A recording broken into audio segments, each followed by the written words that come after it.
Hello, Dr. Vales here. I have been asked to look into how to replace the LCD on the Yaesu VX-5 handheld transceiver, and I don't need to replace the LCD on my transceiver, so the best I can really do is investigate how LCD replacement could be carried out on this transceiver if you so wish to. As you can see, my LCD works very well. It's a reflection of the window there and myself.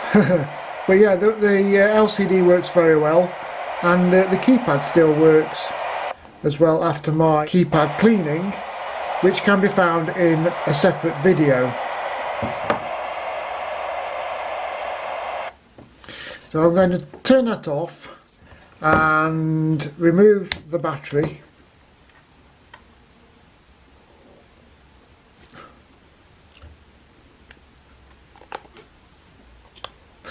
Not done that for a while. But yeah, there we are.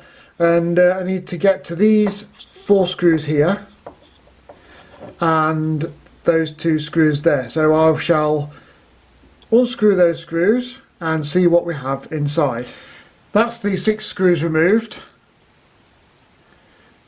The 4 screws that sit in the battery compartment are these 4 shorter screws, and then these 2 longer screws here with the washers are from that hole there and that hole there. Just move those out of the way safely so as not to lose them, and this will open up. Battery clips fallen out there, that's fine. So the question is, where is the LCD? Well, it's behind there. It's behind this PCB here. We can see that this ribbon cable is holding the 2 halves together, so maybe that should come out first, and then there are a few screws that hold this PCB in place, so they will have to be removed as well. So let's try and get the ribbon cable out first. The pale, almost white piece of plastic should unclip in that direction, and then the ribbon cable should just pull out. They're not easy to do. Alternatively, that piece of plastic could actually hinge upwards and over that way, but I'm not too sure.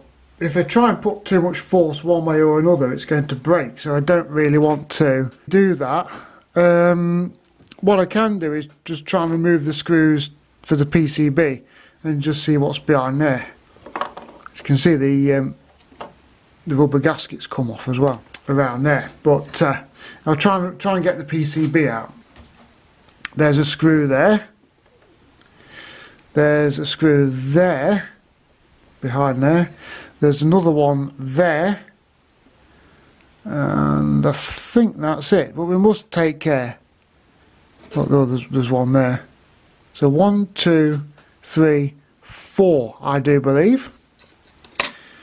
So I'll see what happens. I've undone those screws, and I've lost one down there now. But yeah, I've undone those screws, and the PCB is popped out of the front panel of the radio. So that's promising. So that's the 4 screws gone. This ribbon cable is quite fragile, as are all these kinds of cables, and it's best not to try and twist them or crease them or anything else. Just turn the whole lot over. And there's the LCD. The next question is, how is that attached to the PCB? Well, it looks as though there are some little clips, some little lugs on the LCD which hold it to the PCB. There's one there. There's one down there as well. If we turn that PCB over, we can see that there's that one there, and there's that one just there. See, my LCD is a bit damaged there, so maybe I should change mine. I'm not going to, because I don't have a replacement.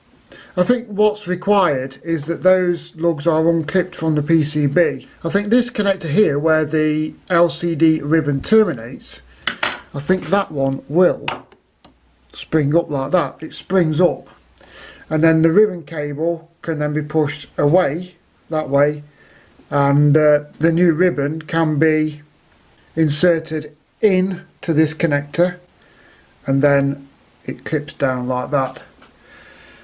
I'm not going to go any further than this on mine because I don't need to do it, and I don't have that kind of need to do it, so I don't want to start doing work on my transceiver that I don't need to do. I think that's how it could be done if anyone has the need to replace the LCD on their Yaesu VX-5R. Now I've got the joyful task of getting this back together. I'll be back shortly. Well, that's the radio screwed together. Just got to see if it works now.